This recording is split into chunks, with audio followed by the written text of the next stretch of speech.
ফেরাউনি কায়দায় যেরকম বলছিল যে যত মানুষ আছে সব মারো, তবে আমার রাজত্ব যেন ঠিক থাকে। আল্লাহ পাক বলে মারবি তো মারবি, কত মারবি, এর থেকে একজন বাঁচাইয়া দিব, তার মাধ্যমে তোর ক্ষমতা সব তছনছ হয়ে যাবে।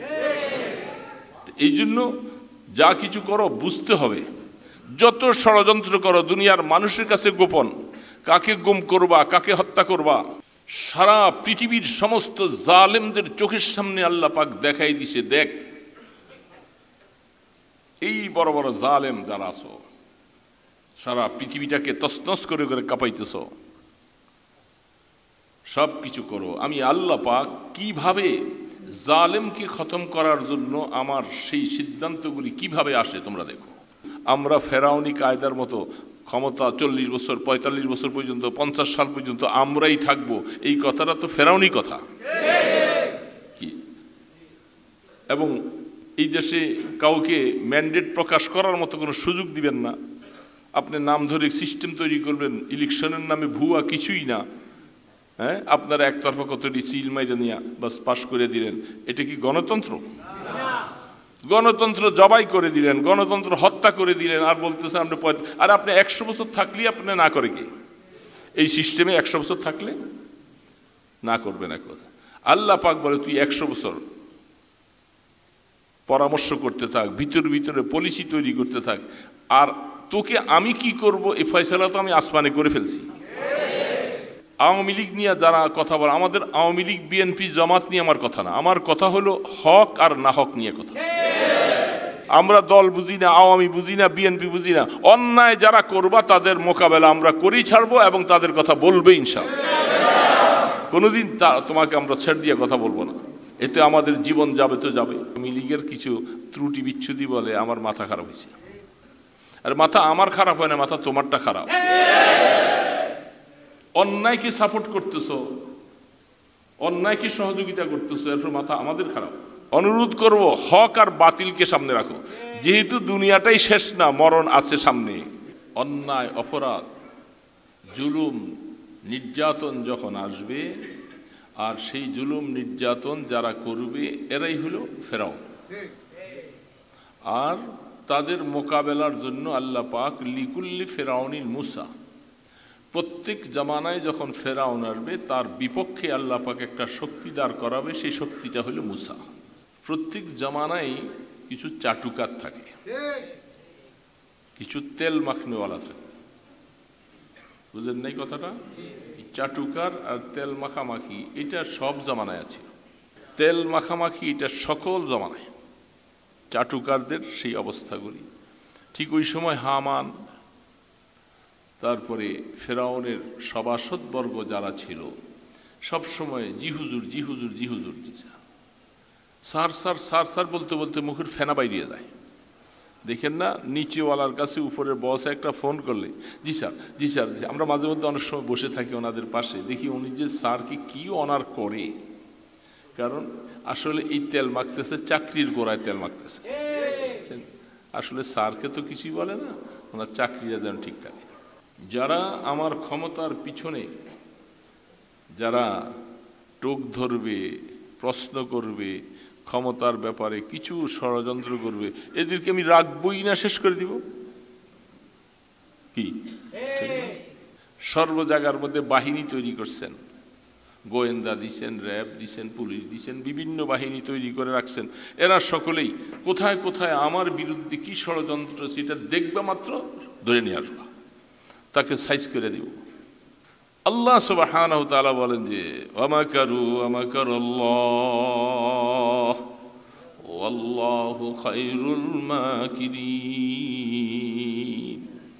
আল্লাহ পাক বলেন তোরা যত ষড়যন্ত্র করবি, সমস্ত ষড়যন্ত্রগুলোকে এইভাবে নিষ্পেষিত করার মতো সব ক্ষমতা আমার আল্লাহর কাছে। যত ষড়যন্ত্র করবা, জসিমউদ্দিন রহমানীর কথা ভারতের চ্যানেলের মধ্যে আছে, তার মানে হলো যারা ইসলামের পক্ষে কথা বলে, জিহাদের কথা বলবে, এটা তাদের গাত্রদাহ শুরু হয়ে যায়, এটা তারা সহ্য করতে পারে না। কোরআনের মধ্যে জিহাদ পুরোপুরি একবারে ভরপুর হয়ে আছে, হাদিসের মধ্যে জিহাদের কথা ভরপুর হয়ে আছে। এই জন্য মনে রাখা লাগবে আমাদেরকে ফেরাউন প্রত্যেক জামানায় ছিল, আছে এবং থাকবে। আর ফেরাউনকে দমন করার জন্য আল্লাহ যুগে যুগে মুসা ইসলামকে হক হিসাবে পাঠাবে। সারা কোরআনের মধ্যে কিছু ঘটনা আছেন যেগুলির সাথে প্রত্যেক সময়ই কিছু তার প্রেক্ষাপটে সেই ঘটনার সাথে মিল খায় এবং সেখান থেকে মানুষকে উপদেশ গ্রহণ করা, বিশেষ করে মুসলিম জাতি, তারা যেন কোরআন থেকে উপদেশ নেয়। সূরা কাসাস ঘটনাবলীর সমগ্র উদাহরণ সহ, কিসসা আমাদের দেশে বলা হয় কিসসা, এটা আরবি শব্দ। কিসসার বহুবচন কাসাস, অনেকগুলি ঘটনাবলী। এই সূরাটার নামও কোরআন শরীফের মধ্যে সূরা কাসাস।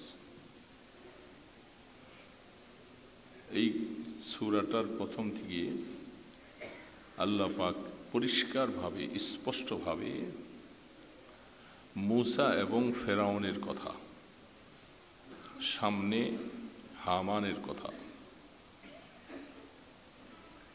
আরেকটু সামনে যে কারুনের কথা, এই সূরাটার মধ্যে তাদের কথাগুলি সব উল্লেখ করেছেন। এই ঘটনাগুলি কেন, কত কত জমানার আগের কথা, আমাদের নবীজি সাল্লাল্লাহু আলাইহি সাল্লামের আগমনের বহু পূর্বের কথা। সেই সময় মূসা আলাইহিস সালামকে পাশাপাশি ফেরাউনের কথাটা, ফেরাউন সম্পর্কে আমাদের অনেক সময় ঘটনা শুনলে আমরা ব্যক্তি ফেরাউন মনে করি।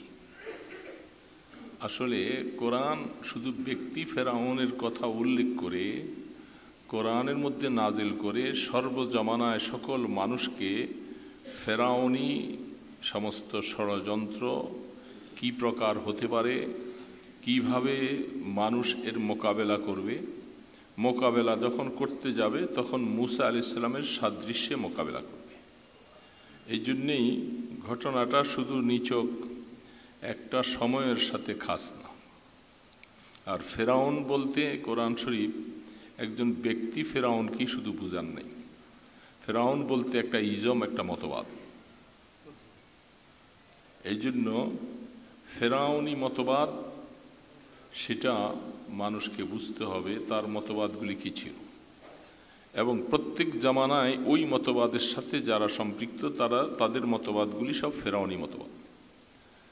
আর সেই মতবাদকে আল্লাহ পাক এটাকে ধ্বংস করার জন্য মূসা নবী আলাইহিস সালামকে পাঠাইলেন। তো মূসা আলাইহিস সালাম তো একজন ব্যক্তি, একজন জামানার পয়গম্বর, কিন্তু সকল যুগেই মূসা আলাইহিস সালামের তদবির, তার যে অবস্থা, যখনই ফেরাউন তার পাশাপাশি যে তদবিরগুলি হবে সেটাই মূসা। এই কথাটা না বুঝলে আলোচনা বুঝে আসবে না, অন্য মনস্ক হয়ে গেলে তো আমরা বুঝলাম না। ফেরাউন একটা প্রত্যেক জামানায় আমরা বলতেছি ফেরাউন ফেরাউন, মূসা মূসা দুইজন বলতেছি, কিন্তু দুইটাকে আল্লাহ পাক কোরআন শরীফের মধ্যে পাশাপাশি বলছেন যে তোমাদের সামনে আমি ফেরাউন এবং মূসা আলাইহিস সালামের কথাকে তেলাওয়াত করে শোনাচ্ছি, এবং হামান, কারুন, এদের কথাটাও এই সূরার মধ্যে আছে। হামান, কারুন তারা হলো ফেরাউনের দোসর, ফেরাউনের পরামর্শদাতা, তার উজিরে আলা। একজন তো সরাসরি ফেরাউনের সাথে সর্বজায়গার মধ্যে, সর্বকিছুর মধ্যে তার পরামর্শদাতা, ফেরাউনের পরামর্শগুলি বাস্তবায়নকারী। আর কারুন সে কিন্তু মুসলিম ছিল, সে মূসা আলাইহিস সালামের আত্মীয় স্বজন, বনি ইসরাইলের লোক। হামান আর ফেরাউন তারা হলো কিপ্তি বংশের লোক। মুসা আল্লাহ নবীন আলাইহিস সালাম তিনি বনি ইসরাইলের, এবং তার ভাই বন্ধু যারা আছে কারুনও তারই বংশধর। সে মুসা আলাইহিস সালামের সাথে তার বিদ্রোহ আসছে কখন থেকে, এই কথাগুলি কোরআন সব পরিষ্কার জানিয়েছে। তো তারা দুইজন ফেরাউনের সহচর হলো, সহযোগী হলো, একজন কিপ্তি বংশের থেকে আরেকজন মুসা ইসলামের বংশ থেকে। দুইজনেই মোকাবেলা করলো হক সত্যের মোকাবেলা করতেছে, ব্যক্তি মুসা আলাইহিস সালামের মোকাবেলা না, এটা বুঝতে হবে। আর মুসা আলাইহিস সালামের ঘটনাটা কোরআন শরীফে আল্লাহ অনেক জায়গায় সূরা তোহায় আনছেন, সূরা নামলের মধ্যে আনছেন, সূরা কাসাসের মধ্যে আনছেন, সূরা বনী ইসরাইলের মধ্যে আনছেন। বিভিন্ন জায়গায় মুসা ইসলামের কথাটাকে আল্লাহ পাক একটু একটু করে অনেক জায়গায় ব্যক্ত করলেন। তো মুসা আলাইহিস সালাম তো তিনি নবী, আমরা বুঝতেছি, কিন্তু এটা একটা মতবাদের নাম। মুসা আলাইহিস সালামকে দিয়ে আল্লাহ পাক যে মতবাদ দিয়ে জমিনে পাঠাইছেন, সেই ব্যক্তি মুসা আলাইহিস সালাম তো তিনি নবী ঠিকই আছেন, কিন্তু তার মতবাদটা এটা আমাদের কাছে কিয়ামত পর্যন্ত পালন করতে হবে, বরণ করতে হবে, তাহলেই ঘটনা মিলানো যাবে। আমরা অনেক সময় ঘটনা শুনতে যাই, মুসা ইসলামের কথাটাই শুধু শুনি, ফেরাউনের কথাটা শুনি দুইজনের, কিন্তু এটাতে সর্বযুগে সর্বক্ষেত্রে এটার থেকে নসিহত গ্রহণ করা, বিশেষ করে মুসলিম জাতিকে উপদেশ গ্রহণ করার জন্যেই কোরআনের মধ্যে তাকে তেলাওয়াত করতে বলা হয়েছে, তার থেকে উপদেশ নিতে বলা হচ্ছে। মুসা আলাইহিস সালাম হলেন হকের প্রবর্তক, তিনি এক পক্ষে হক, আর ফেরাউন হলো না হক। দুইটা বিভক্তি। মুসা আলাইহিস সালাম থেকে অনেক বড় ক্ষমতাধর এবং বয়সে অনেক বেশি ফেরাউন। তো আল্লাহ সুবহানাহু ওয়া তাআলা তিনি কোরআন শরীফে ঘটনাগুলি উল্লেখ করে মুসলমানদের ঈমানের পাওয়ারকে বাড়িয়ে দিতে বলছে। তুমি এই কথা শুনে তোমার ঈমানের পাওয়ারটা বাড়াও, আমি আল্লাহ পাকের সাথে তোমার সম্পর্কটা গভীর করো, যে আমি ওই সত্তা, ওই জাত, কোনো জিনিসকে যখন আমি বাস্তবায়ন করতে চাই, যত ষড়যন্ত্র আমার কাজের বিরুদ্ধে থাকুক, আমি সব কিছুকে সিস্টেম অনুযায়ী সব ধুলার সাথে মিশিয়ে দিয়ে আমি আমার ওই প্রোগ্রামকে বাস্তবায়ন করে থাকি। এটা হলো আল্লাহ পাকের মনোমানসা কথা। তো এটা শুধু মুসা ইসলামকে নিয়ে নয়, লিকুল্লি ফেরাউনিন মুসা, যখন ফেরাউন নামীয় কোনো ব্যক্তি বা কোনো মতবাদ আসবে, তার মোকাবেলায় আল্লাহ পাক এমন একটা ইজম আর মতবাদ দাঁড় করাই দিবেন, তিনি হলেন মুসা। সমস্ত জামানায় ঠিক আমাদের নবী মুহাম্মদ রাসূলুল্লাহ সাল্লাল্লাহু আলাইহি সাল্লামের জামানা সম্পর্কে আল্লাহ রাসূল বলছেন, আমার জামানার ফেরাউন হলো আবু জাহাল, অথচ তার নাম কিন্তু ফেরাউন না। আর ফেরাউন শব্দটা এটা একটা শাব্দিক অর্থ নয়, ফেরাউন হলো তাদের ওই জামানার বাদশাহ যারা ওই ক্যাটাগরিতে পৌঁছবে, তাদের লকব টাইটেল হলো ফেরাউন। যেমন আমাদের সময় প্রধানমন্ত্রী কি কোনো ব্যক্তির নাম? এটা একটা পদবী, এটা একটা চেয়ার, পদবী, সেখানে যে বসবে তাকে প্রধানমন্ত্রী বলা হয়। ঠিক ওই ফেরাউনই ওই সময় ওই মসলকে, ওই মসনদে যারা বসতো এদেরকে ফেরাউন বলা হতো। তো সেই হিসাবে যখনই যেই ধরনের অন্যায়, অপরাধ, জুলুম, নির্যাতন যখন আসবে, আর সেই জুলুম নির্যাতন যারা করবে এরাই হলো ফেরাউন। আর তাদের মোকাবেলার জন্য আল্লাহ পাক লিকুল্লি ফেরাউনিল মুসা, প্রত্যেক জামানায় যখন ফেরাউন আসবে তার বিপক্ষে আল্লাহ পাক একটা শক্তি দাঁড় করাবে, সেই শক্তিটা হলো মুসা। আমরা ওই জন্য ব্যক্তি মুসার ব্যক্তি ফেরাউন বললে আমাদের অনেক কিছুই উপলব্ধি হবে না, এটা ইজম, একটা মতবাদের নাম। এই জন্য আল্লাহ রসুল বলছেন আমার জামানার সবচেয়ে বড় জুলুমকারী জালেম সে হল আবু জাহাল, তার জুলুম নির্যাতন হয়েছে। তো ঠিক তার মোকাবেলায় পাশাপাশি আল্লাহ দিয়েছেন মুহাম্মদ রাসূলুল্লাহ প্রত্যেক জামানায়। আর যখন যেই জামানার মধ্যে বাতিল যেই সিস্টেমে আসে তার মোকাবেলা করার জন্য হককে আল্লাহ পাক ঠিক ওই সিস্টেমে পাঠান।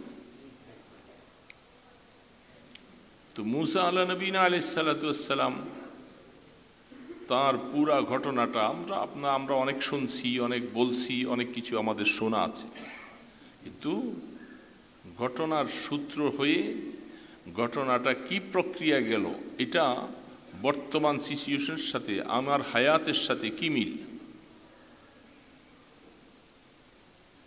এই জন্য পুরা ঘটনার থেকে, যেহেতু জ্যোতিষের কথা অনেক সময় বাস্তব হয়, অনেক সময় হাজারোটার মধ্যে একটা ফলে না। জ্যোতিষ গণক, আমাদের সমাজের মধ্যে বহু মানুষ জ্যোতিষদের শরণাপন্ন হয়, তাদের থেকে অনেক কথা নেয় এবং এটা ভালো হবে, এটা ভালো হবে না।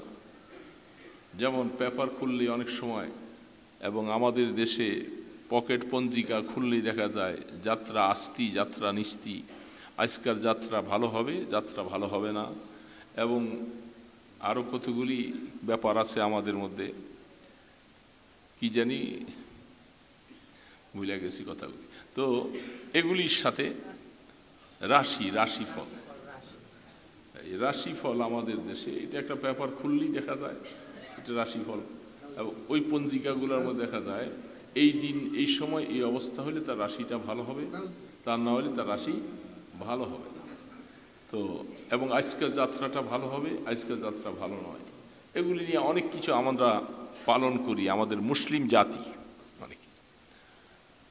তো ঠিক জ্যোতিষদের কথা কোরআন বলতেছে শয়তান তাদের মস্তিষ্কের মধ্যে ঢুকে কিছু কথাকে বাস্তবায়ন করে আর কিছু কথাগুলি সব মিথ্যা কথাগুলি ঢুকাই দেয়। শয়তানের প্রবাঞ্চিত তাদের মধ্যে বেশি বেশি প্রভাব হয়ে যায়। তো ঠিক ফেরাউনের কাছে ফেরাউনের জ্যোতিষরা প্রত্যেক জামানায় কিছু চাটুকার থাকে, কিছু তেল মাখনেওয়ালা থাকে। বুঝলেন নাই কথাটা? চাটুকার আর তেল মাখামাখি এটা সব জামানায় আছে, শুধু আমাদের এই জামানায় তেলের দাম বাইরে গেছে দেখা তেল মাখামাখি কমে গেছে না। তেল মাখামাখি এটা সকল জামানায় চাটুকারদের সেই অবস্থাগুলি। ঠিক ওই সময় হামান, তারপরে ফেরাউনের সভাসদবর্গ যারা ছিল সব সময় জি হুজুর জি হুজুর জি হুজুর, সার সার সার সার বলতে বলতে মুখের ফেনা বাইরিয়ে যায়। দেখেন না নিচেওয়ালার কাছে উপরের বস একটা ফোন করলে জি স্যার জি স্যার। আমরা মাঝে মধ্যে অনেক সময় বসে থাকি ওনাদের পাশে, দেখি উনি যে স্যারকে কি অনার করে, কারণ আসলে এই তেল মাখতেছে চাকরির গোড়ায় তেল মাখতেছে। আসলে স্যারকে তো কিছুই বলে না, ওনার চাকরিটা যেন ঠিক থাকে।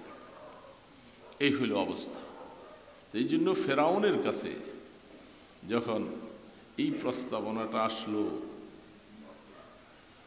যে তুমি এত বড় কিছু হয়ে গেলা, তোমার এই সংসদটা, তোমার রাজত্বটা এত সুন্দরভাবে চলছে, কিন্তু এটা একদিন তার ক্ষয় হবে, লয় হবে।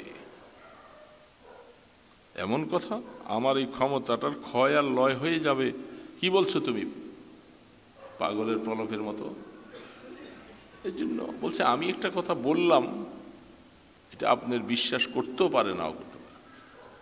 এমন একজন ব্যক্তির আবির্ভাব হবে, সেই ব্যক্তির মাধ্যমে আপনার সমস্ত ক্ষমতা তছনছ হয়ে যাবে। দরহাম বরহাম হয়ে যাবে। তাই জন্য ফেরাউন এটা মানতে অনেক কষ্ট হয়েছে। এই একটা কথা, মানুষ কোনো কথা মানলেই না সেই অনুযায়ী সামনে উদ্যোগ হয়, আর না মানলে এইভাবে অনেক দিন সময় লাগছে তার এই কথাটা বুঝতে, যে একজন ব্যক্তির মাধ্যমে আমার এত বড় ক্ষমতা, এত কিছু, আমার বাহিনী বুহিনী সব কিছু, আমার ক্ষমতাটা লয়ক্ষয় হয়ে যাবে, তুমি তো কেমন বলছো। এই জন্য ফেরাউন নিতে সময় লাগছে, আর উনিও বলে এ পর্যন্ত ক্ষান্ত। সেই ব্যক্তি তখন তার বলে দিল কি, একজন ব্যক্তি আসবে এই পৃথিবীতে, আপনার এই দেশে একজনের মাধ্যমে সব শেষ হবে। আরে আমি পৃথিবীতে আমার মতো একজন মানুষ পৃথিবীতে আসতেই দিব না, আমি তা আমার ক্ষমতা কিভাবে শেষ হয়? যারা আমার ক্ষমতার পিছনে যারা টোক ধরবে, প্রশ্ন করবে, ক্ষমতার ব্যাপারে কিছু ষড়যন্ত্র করবে, এদেরকে আমি রাখবই না, শেষ করে দিব কি? তো যেহেতু যখন ফেরাউন আমার ক্ষমতাটা শেষ হয়ে যাবে, আর একজন ব্যক্তির কারণে আমি একজন ব্যক্তি শেষ করা মানে আমি ব্যক্তি হিসাবে পৃথিবীতে তার আগমন ঘটতেই দিব না, তাহলে আমার ক্ষমতা যায় কিভাবে? সুন্দর পয়েন্টটা সে ধরছে। তোমার জ্যোতিষী কথা আমার ব্রেনে ঢুকাইছো, একজন ব্যক্তির মাধ্যমে আমার ক্ষমতা সব তছনছ হয়ে যাবে, আর আমি ওই ব্যক্তি হিসাবে যারা পৃথিবীতে আসতে পারে, কোন ব্যক্তির মাধ্যমে, যেটা টার্গেট করা যায় না, তো সেই ব্যক্তি বলতে যারা পৃথিবীতে আগমন ঘটবে এদের সবাইকে আমি শেষ করে ফেলব। জুলুমটা কত বড়! একজনকে কেন্দ্র করে সব শেষ। বুখারী শরীফ একটা হাদিস আসছে, নবীর নাম উল্লেখ করেন নাই, পিঁপড়াগুলি সব একসাথে বাসা বেঁধে থাকে, বিশেষ করে শীতের দিনে এরা একবারে জমাট হয়ে থাকে। এক একটা জমাটের মধ্যে, আবার অনেক সময় পানির মধ্যে যদি পানি এসে যায়, পিঁপড়াগুলি সব একসাথে তারা জমাট হয়ে থাকে, ভাসতে থাকে পানিতে। তো একটা পিঁপড়া ওনাকে কামড় দিছে, এই আল্লাহর নবী পয়গম্বর একটা পিঁপড়া কামড় দিছে, উনি গোস্সার চোটে আইসা এখন অনেকগুলি পিঁপড়াকে মেরে ফেলছে। তা আল্লাহ পাক বললেন যে পিঁপড়া কামড় দিল আপনাকে একটা, আপনি সবগুলি মেরে ফেললেন, কি করলেন? আল্লাহ পাক বলেন এটা উদাহরণ থাকলো, একটা পিঁপড়া কামড় দিছে সব মারলেন, ঠিক আমিও অনেক সময় একটার অপরাধের কারণে হাজারোকে শেষ করে দিই। আমি ওই ফেরাউন ওই রাস্তাটা অবলম্বন করেছে, একটা ব্যক্তি আসবে আর সে আমার ক্ষমতার সব শেষ করে দিবে, তো ওই ব্যক্তিটা কোনটা এটা তো আর চিহ্নিত করা যাচ্ছে না। আমি ওই একটাকে কেন্দ্র করে এই ধরনের পুরুষ ছেলে সম্প্রদায় হিসাবে যারাই পৃথিবীতে আসবে, এদের সবগুলাকে আসবে আর শেষ, আসবে শেষ। কত হাজার পুত্র সন্তান মায়ের কোল থেকে নিয়ে তার সামনে টুকরা করে কেটে ফেলেছে, একজন নয়, দুইজন নয়, হাজার হাজার। মায়ের পেটে সন্তান আসছে, একটু খুশি, মারা স্বাভাবিক খুশি হয়, কিন্তু পাশাপাশি চিন্তাগুলো, সন্তান আসছে কি আর হবে, এটা যদি পুত্র সন্তান হয় বাস তা আমার কোল থেকে নিয়ে শেষ করে দিবে। এই আশঙ্কায় সন্তান প্রজনন নিয়েও তারা খুব চিন্তিত ছিল। হাজার হাজার ছেলেগুলাকে সব শেষ করেছে। আর গাদা, মানুষ যখন গাদা হয়ে যায়, আকলের মধ্যে যখন পর্দা পড়ে যায়, সে চিন্তা করতেছে ওই ব্যক্তিটা তো বনি ইসরাইল থেকে আসবে, আর তাইলে আমার দেশের থেকে তো, আমার বংশের থেকে তো কেউ আমার ক্ষতি করবে না। এই জন্য কিপ্তি যতগুলি সন্তান আছে, ছেলে আছে, ওরা থাকুক, বনি ইসরাইলের সব ছেলেগুলোকে মারা ফেলে। আর জ্যোতিষের কথা ঠিকই আছে, সে বনি ইসরাইল থেকে আসবে সেই লোকটা, তোমার বংশ থেকে আসবে না। এই জন্য তার বংশের সকলেই বাড়তেছে, আর পাশেওয়ালাদেরকে খতম করতেছে। খতম করতে করতে করতে করতে জল্লাদ লাগানো চতুর্দিকে, সর্ব জায়গার মধ্যে বাহিনী তৈরি করছেন, গোয়েন্দা দিছেন, র্যাব দিছেন, পুলিশ দিছেন, বিভিন্ন বাহিনী তৈরি করে রাখছেন। এরা সকলেই কোথায় কোথায় আমার বিরুদ্ধে কি ষড়যন্ত্র সেটা দেখবা মাত্র ধরে নিয়ে আসবা, তাকে সাইজ করে দিব। এই অবস্থাগুলি সে গোয়েন্দা লাগাই দিছে। সন্তান হয়েছে, বাস মায়ের কোল থেকে টেনে, কি অবস্থাটা, একটা মা দীর্ঘদিন সন্তানটা পেটে ধারণ করে জমিনে মাত্র ভূমিষ্ঠ হয়েছে, আর তার চোখের সামনে নিয়ে দুইটা টুকরা করে দিল। শুধু কি একটা উদ্দেশ্য, আমার ক্ষমতাটা যেন নষ্ট হতে না পারে, এই আমার ক্ষমতাটা যেন নষ্ট না হতে পারে। আল্লাহ সুবহানাহু ওয়া তাআলা বলেন যে ওয়ামাকারু ওয়ামাকারাল্লাহ ওয়াল্লাহু খায়রুল মাকিরিন। আল্লাহ পাক বলেন, তোরা যত ষড়যন্ত্র করবি, সমস্ত ষড়যন্ত্রগুলোকে এইভাবে নিষ্পেষিত করার মতো সব ক্ষমতা আমার আল্লাহর কাছে। যত ষড়যন্ত্র করবা করতে থাকো। আল্লাহ রাব্বুল আলামিন তিনি বলতেছে, ফেরাউন থাক, তো তোকে এইভাবে শেষ করলে সারা জাতির কাছে এটা চিহ্নিত হয়ে থাকবে না, উপদেশ হয়ে থাকবে না। তোমাকে একটা রোগ দিলাম, বালাই দিলাম, মইরা গেলা, ওইভাবে দিলে এটা স্মরণ হয়ে থাকবে না। তুই অপেক্ষা কর, তোর পতনটা আমি এমনভাবে ঘটাবো যেটা কিয়ামত পর্যন্ত আনওয়ালা মানুষের কাছে স্মরণীয় হয়ে থাকে, স্মরণীয় হয়ে থাকে, যা পৃথিবীর আর কারো বেলায় আমি ঘটাই নেই, তোমার বেলায় ঘটাইছি। এই জন্য ফেরাউন আস্তে আস্তে আস্তে আস্তে আস্তে বড় হইতেছে। সে তার ষড়যন্ত্রের মধ্যে সাকসেস, মনে মনে আনন্দ। বনি ইসরায়েলের সব সন্তান তো সব শেষ করে দিলাম। হঠাৎ করে একবার চিন্তা পড়লো, সংসদের মধ্যে আলোচনা করতে শুরু করলো যে এইভাবে যে তখন বনি ইসরায়েল তো সকলে আমাদের খেদমতের জন্য তাদেরকে আমরা ব্যবহার করি, যারা আমাদের চাকর চাকরানির মতো হয়, আমাদের সমস্ত পারিবারিক কাজগুলি তাদেরকে দিয়ে করায়। এক সময় আমাদের দেশে পিছনের ইতিহাস তালাশ করলে হিন্দু বড় বড় রাজারা বা যারা জমিদার ছিল, মুসলমানদেরকে সবসময় তাদের কাজে লাগাইয়া রাখত, লেখাপড়া করার কোনো সুযোগ তারা দিত না। এরা যেন শিক্ষা দীক্ষা গ্রহণ করে যেন কোনোদিন আবার আমাদের এই সমস্ত মসনদে বসতে না পারে, তারা যেন ষড়যন্ত্র করতে না পারে, ওদেরকে এই একেবারে বোকার স্বর্গে রাইখা দিব, এইভাবে করে এক সময় করেছিল। আছে না ইতিহাস? তো ঠিক ফেরাউনেরও এই কথাটাই ছিল। বনি ইসরাইল ওরা আমাদের চাকর থাকবে, আমাদের খেদমতগার থাকবে।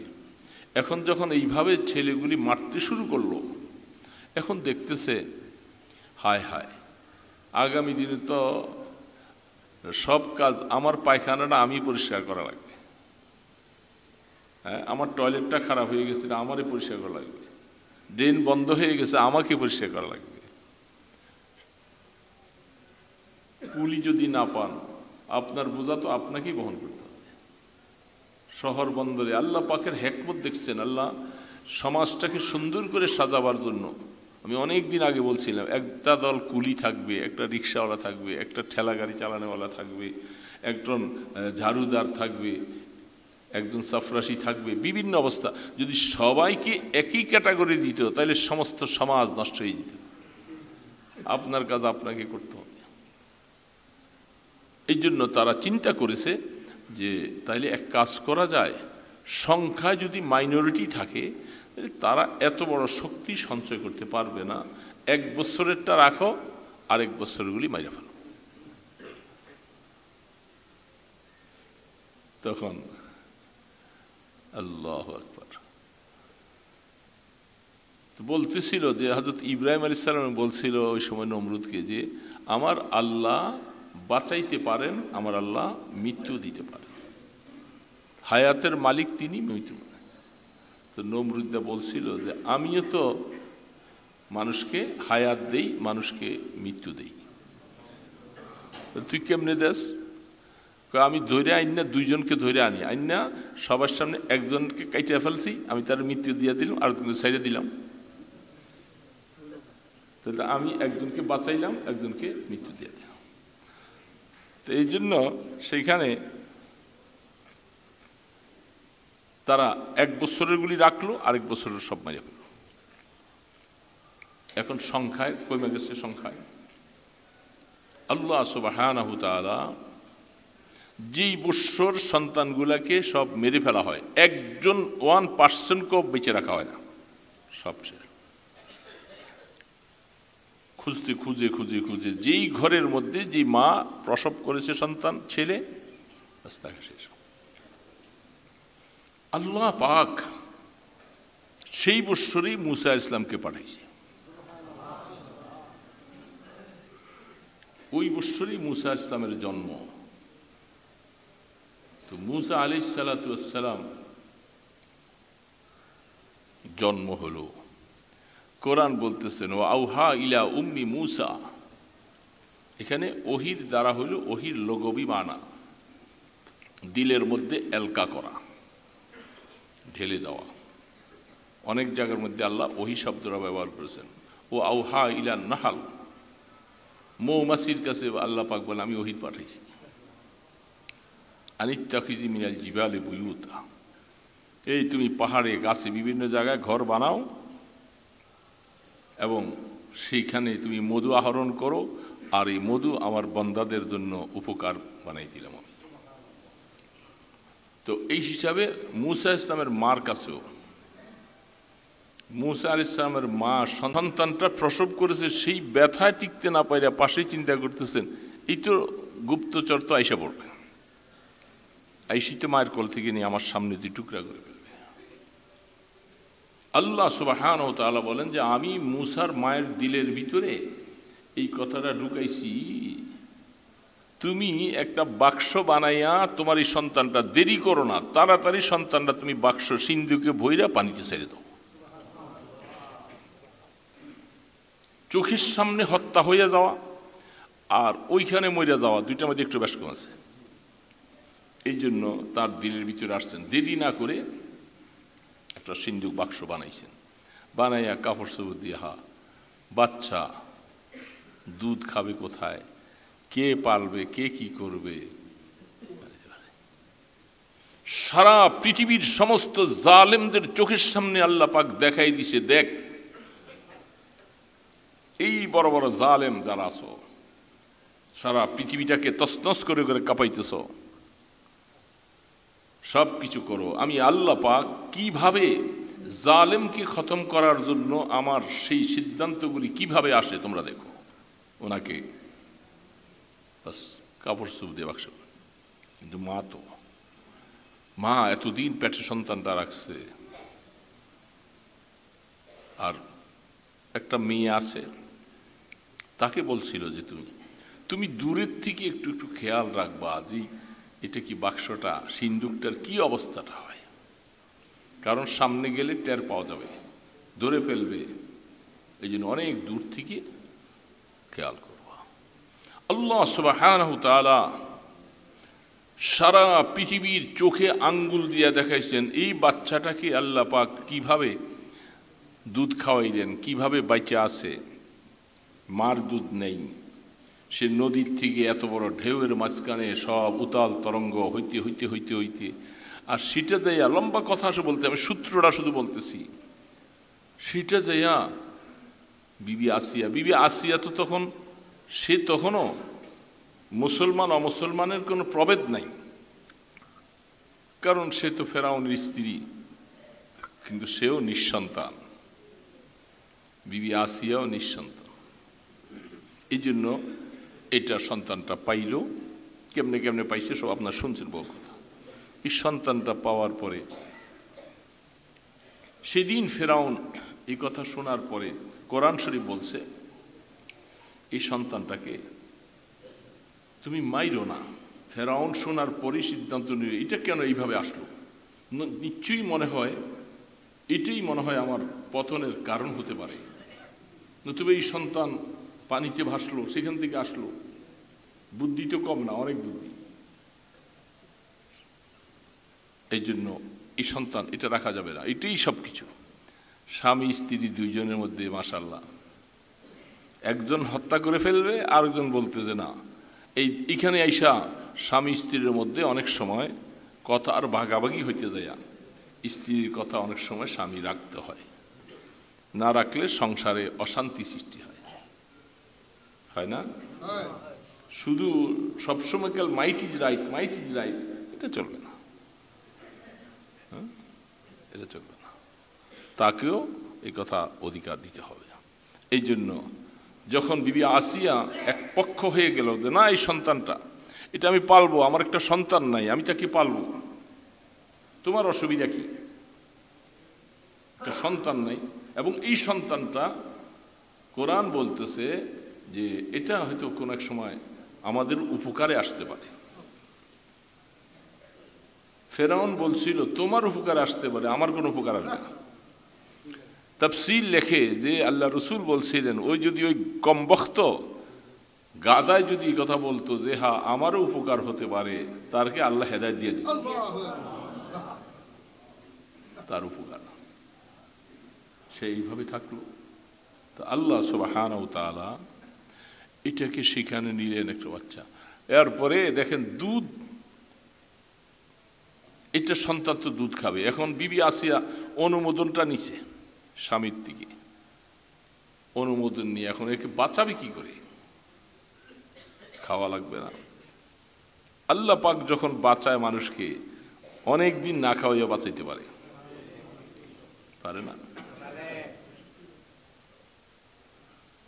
এই জন্য সমস্ত দুধ মা যারা দুধ দায়ীর দায়িত্ব আদায় করে তাদের সবাইকে খবর দিল।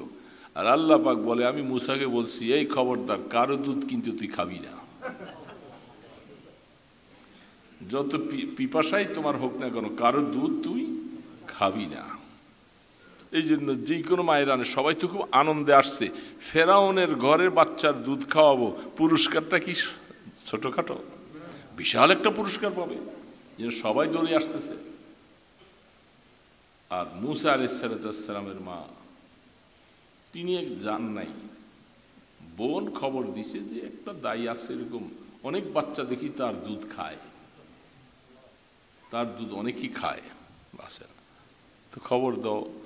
ওয়ালাকাদ ফাতান্নাকা ফুতুনা, কোরআন শরীফ বলছে আমি বিভিন্ন জায়গায় আমার মুসাকে এমন এমন পরীক্ষায় ফেলছি যে তাকে মেরে ফেলবে, কিন্তু সেই সময়ও আমি আল্লাহ বাঁচাই নিয়ে আসছি।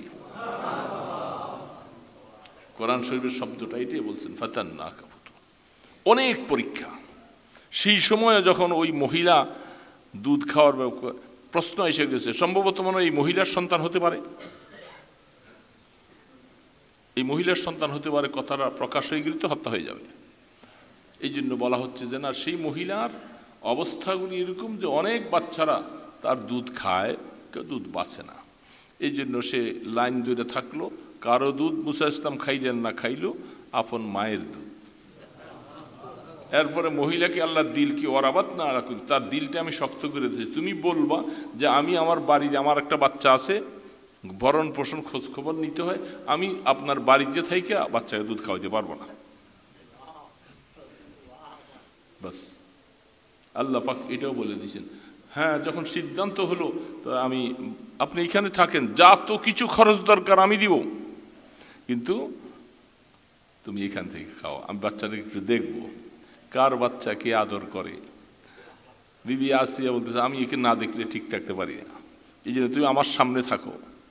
আল্লাহ পাক বলেন আমি তার মাকে শর্ত দিয়ে দিলাম, তিনি বলছেন না শেষ পর্যন্ত বাচ্চা বাঁচাইতে হবে তো ঠিক আছে, বাড়িতে নিয়ে খাও, এর ভরণ পোষণ যা কিছু দরকার আমি রাষ্ট্রীয়ভাবে করতেছি। সেখানে চলে গেলেন, দুধ খাওয়ানো মাঝে মধ্যে আইনে একটু দেখাইতে বলছে।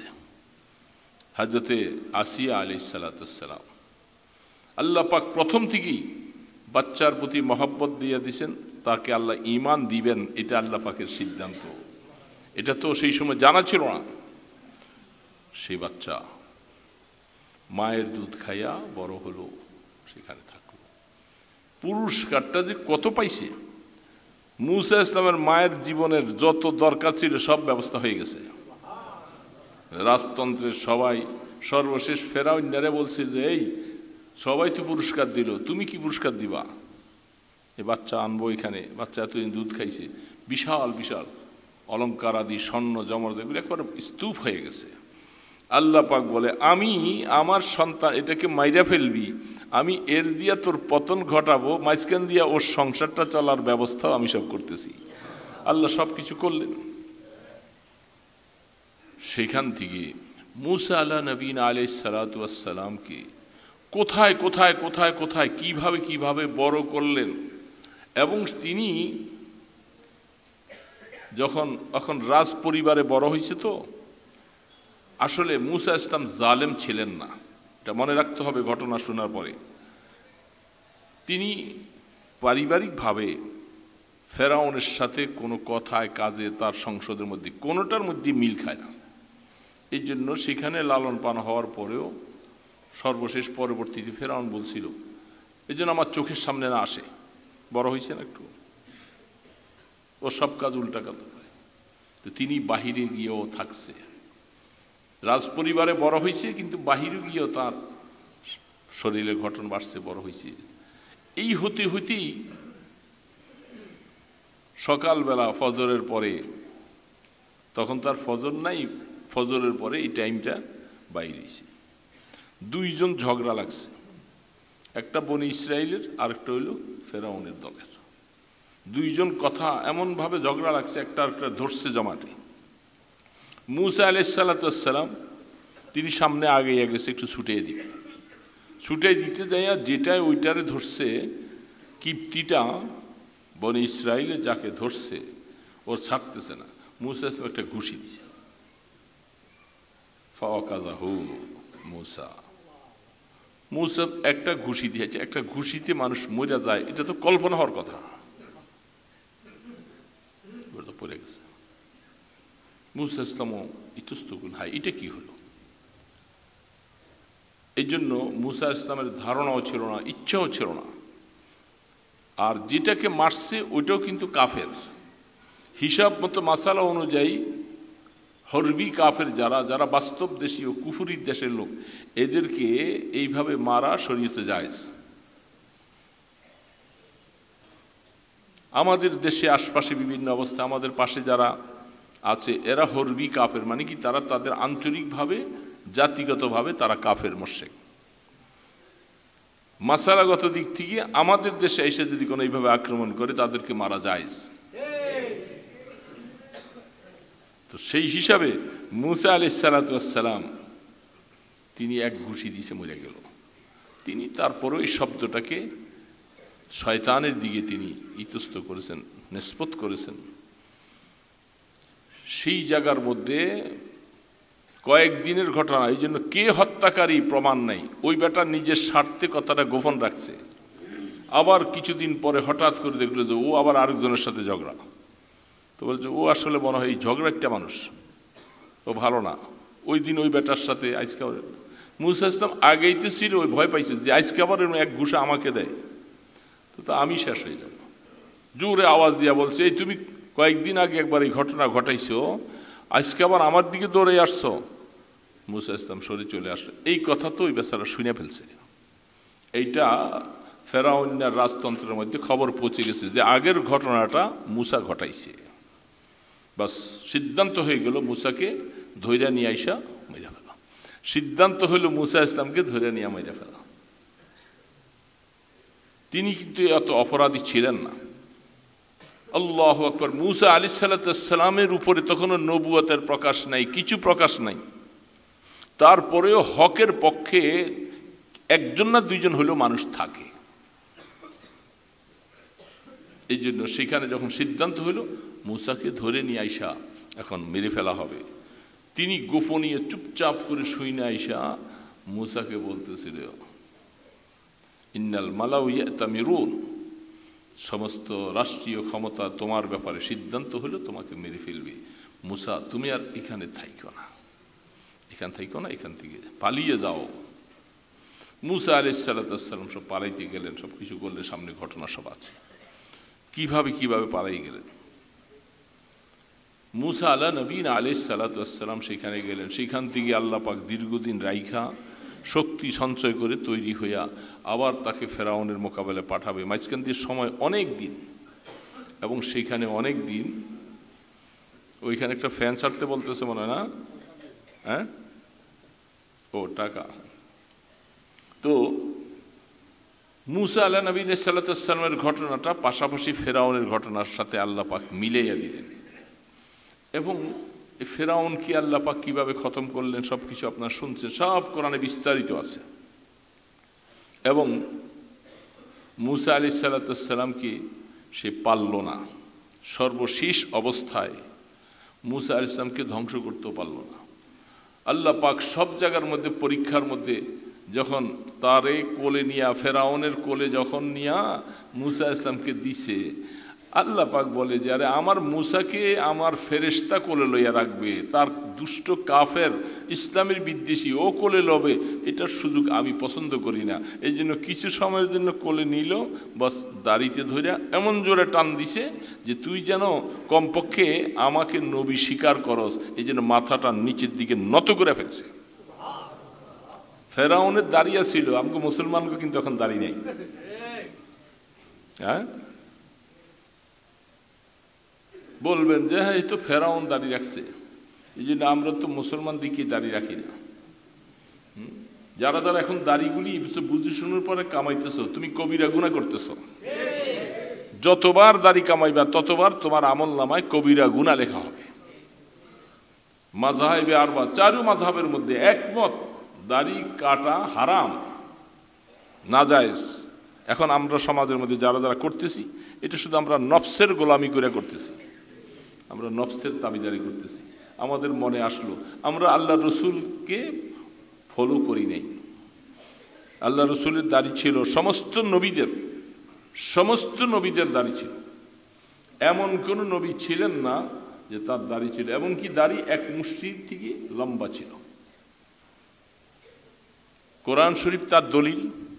মুসা আলা নবী আলাইহিস সালাম যখন তৌরাত আনতে যায়া ভাই হারুনকে দায়িত্ব দিয়া গেলেন, আর তিনের সময় যখন ওই যেই কথাটা আমাদের দেশের সাদপন্থীদের কাছে যেই কথাটা আসছে যে মুসা আলাইহিস সালাম, হারুন আলাইহিস সালাম নবী হইয়া তিনি ভুল করেছেন, এই জন্য মুসা আলাইহিস সালাম তৌরাত আনতে যদি 40 দিন সেখানে না থাকতো তাহলে এই মানুষগুলি 70,000 মানুষ ঈমান হারা হইতো না। এই জন্য মুসা ইসলাম ভুল করেছেন। কথাটা তো লিখতে ভয়ের সুগার ভুল ও বল, এই মাত্র দুইটা শব্দ, ছোট্ট একটা শব্দ। মুসা ইসলাম ভুল করেছেন শব্দটা ছোট না, ভুল ও ভুল শব্দটা তো ছোট, লিখতে বেশি শব্দ নাই, কিন্তু এই একটা শব্দে ইমানের 12টা বাইজা শীতলক্ষা দিয়ে পড়ে গেছি। এই কথা বললে ইমান কারো, আমরা যত ঘটনাই বলবো সমস্ত কথাই সামনে আনবো, কিন্তু নবীর ভুল করেছেন এই শব্দটা বলার অধিকার কোনো মুসলমানের নেই। সে মুসলমান যদি বলে তাহলে তার নবুয়তি থাকে না, ইমানও থাকে না। এই জন্য সাদ নিয়ে এই কথা বলছে। এই জন্য এখন হেরে যারা ফলো করতেছে এরা বলে যে আমরা নাকি, আমাদের নাকি মাথা খারাপ।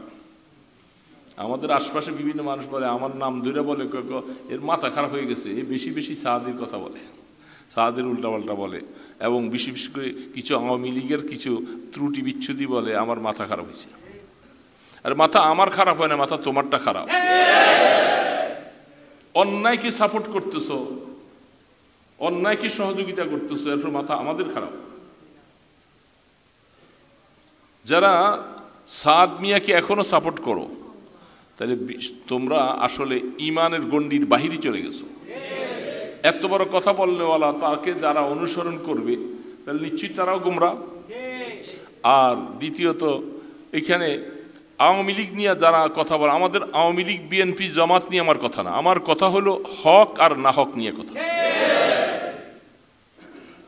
যারা আমরা এই সমস্ত কাণ্ডকীর্তিগুলি ঘটাইছি, আমাদের মনোমানসা কি ছিল? আমরা ফেরাউনি কায়দার মতো ক্ষমতা 40 বছর 45 বছর পর্যন্ত 50 সাল পর্যন্ত আমরাই থাকবো, এই কথাটা তো ফেরাউনি কথা কি।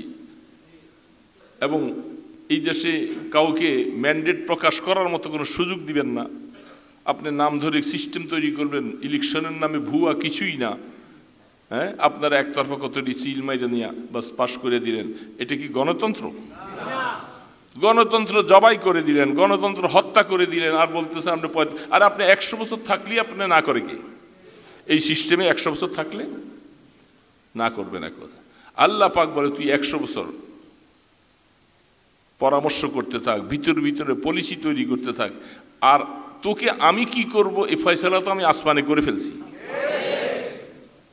এই জন্য আমি তোকে যে সরাইয়ে দিব, কিভাবে সরাবো এটার সব কিছুর চিন্তা আমার, এটা মানুষের মাথায় দেমাগে আমি ঢুকাইয়া দিছি।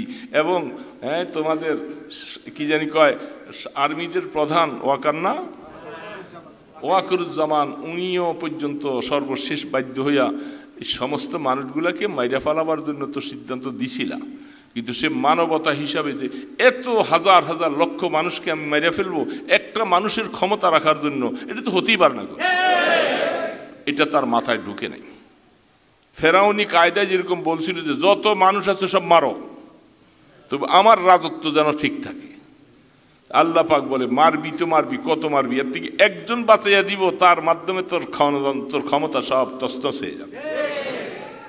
এই জন্য যা কিছু করো বুঝতে হবে, যত ষড়যন্ত্র করো দুনিয়ার মানুষের কাছে গোপন, কাকে গুম করবা, কাকে হত্যা করবা। জেহাদি কথা বলতো জসিমউদ্দিন রহমানি ছেলেটা, সে তো জেহাদের কথা বলছিল, অন্যায় করে নাই কিছু। একে দীর্ঘ 12টা বৎসর জেলে নিয়ে যে কি নির্যাতন করেছে। গত কয়েকদিন আগে আমার সাথে দেখা হলো, তার কথা কই, তার বাড়ি ঘর দরজা বউ বেটি বাচ্চা সব শেষ করে ফেলছে, কাউকে রাখে, বাড়িগুলি জ্বালাই ফেলছে, সম্পত্তিগুলি নিয়ে গেছে সব। দীর্ঘ বৎসর তাকে জেলে রেখে আটকে, শুধু জেহাদের কথা বলছে। এই জন্য এখনো মাঝে মধ্যে ইন্ডিয়ান চ্যানেলে বলা হয় যে তোমরা জসিমউদ্দিন রহমানিকে সাইডে দিয়া তোমরা ওই যে ইসকনের হ্যাঁ ওই ব্যাটারে তোমরা অ্যারেস্ট করছো, তো জসিমউদ্দিন রহমানি হলো জঙ্গিবাদের হোতা, এই জন্য এরে তোমরা সাইডে দিলা, আর আমাদের মধ্যে যারা দেশপ্রেমিক এরে তুমি অ্যারেস্ট করছো। কথাটা বুঝছেন? জসিমউদ্দিন রহমানির কথা ভারতের চ্যানেলের মধ্যে আছে, তার মানে হলো যারা ইসলামের পক্ষে কথা বলে, জেহাদের কথা বলবে, এটা তাদের গাত্রদাহ শুরু হয়ে যায়, এটা তারা সহ্য করতে পারে না। এই জন্য মনে রাখো যে এই দেশের মুসলমান জাতি কোরআনের মধ্যে জেহাদ পুরোপুরি একবারে ভরপুর হয়ে আছে, হাদিসের মধ্যে জেহাদের কথা ভরপুর হয়ে আছে। এই জন্য মনে রাখা লাগবে আমাদেরকে ফেরাউন প্রত্যেক জমানায় ছিল, আছে এবং থাকবে। আর ফেরাউনকে দমন করার জন্য আল্লাহ যুগে যুগে মুসা ইসলামকে হক হিসাবে পাঠাবে। এই জন্য আমরা এই কথা মনে রাখবো যে আমরা হকের পক্ষে আছি, মানে মুসা আলাইহিস সালামের অনুসরণ যারা করবে তাদের পক্ষে আছি। আমরা দল বুঝি না, আওয়ামী বুঝি না, বিএনপি বুঝি না, অন্যায় যারা করবা তাদের মোকাবেলা আমরা করেই ছাড়বো এবং তাদের কথা বলবে ইনশাআল্লাহ। কোনোদিন তোমাকে আমরা ছেড়ে দিয়ে কথা বলবো না, এতে আমাদের জীবন যাবে তো যাবে। অন্যায় করবা আর তোমাদের অন্যায়ের চোখের সামনে আমরা জিহুজুর বুকে তেল মালিশ করবো, এটা আমরা পারবো না।